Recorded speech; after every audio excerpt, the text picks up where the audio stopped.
If your entire dipstick tube has pulled out of your Honda CRV, here's how to fix it.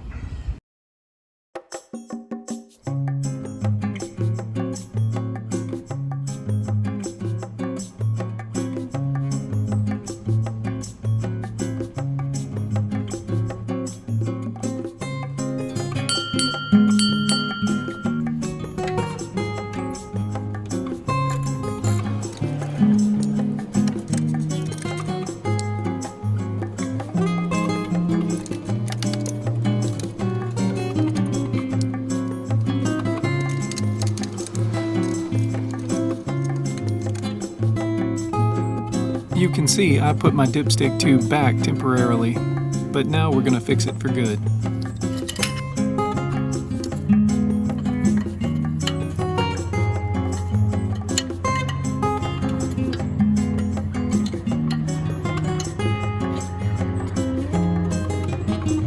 So this tube actually doesn't have an O-ring or anything on it, and nor is it bolted anywhere. It fits with a press fit down into the crankcase. So originally it was put in there pretty hard, I guess, and it was just made to stick on its own. But you know, after the car's several years old and the engine has vibrated enough, the connection loosens up and it eventually comes out when you pull the dipstick out.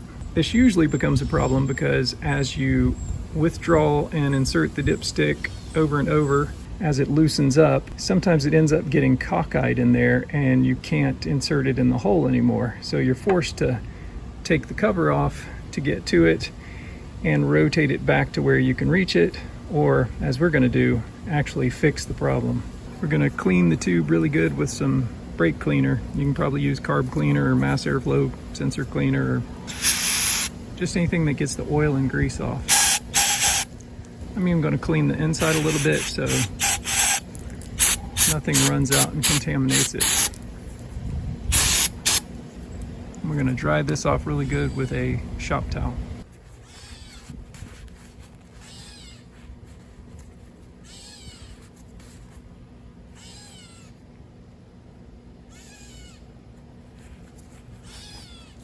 Then we're going to take a brake cleaner covered shop towel that's clean and a long screwdriver.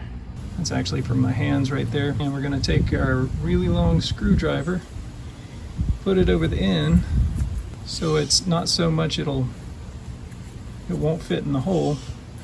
We're going to stick it down in there.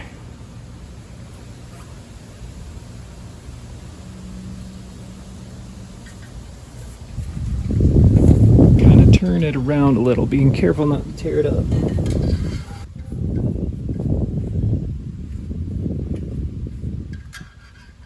Well, let's see how clean that looks.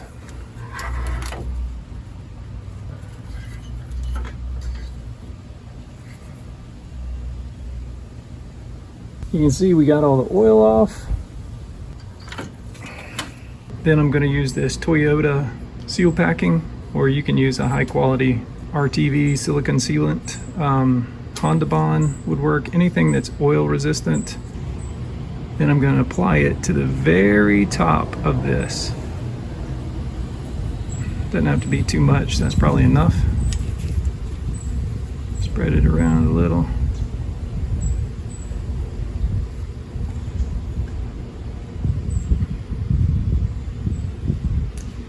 Now we want the excess to come out of the top. We don't want it to get down in the oil pan, so that's why we're putting it up there. Then we're just going to carefully insert it back in the hole down there.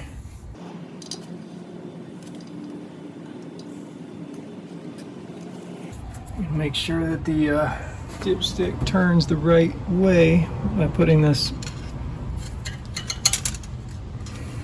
screwdriver in there while we press it in. I'm going to use the butt of the screwdriver to push it in further. Maybe even give it a couple of taps.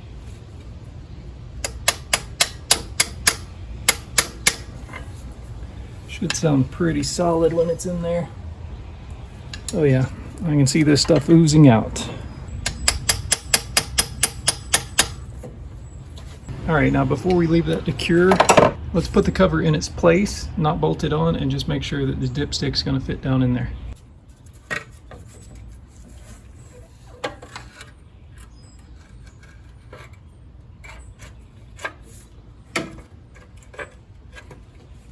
So that's where it goes, and we can clearly see it's centered with the hole down there. So we're just gonna let that cure. In the meantime, we'll just bolt the exhaust shield back on. I'm just gonna put each of these bolts in loosely until they're all lined up and in before we tighten them. If you tighten one or two early, it'll be harder to get the other ones lined up. So just give them a couple of turns.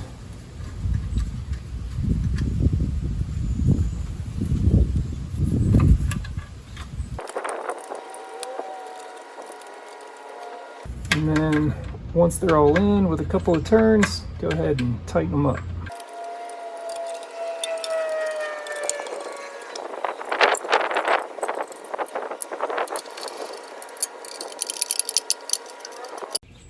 All right, I would just follow the recommendations on whatever sealant you used as to the cure time, and I wouldn't crank the car until you know it's cured.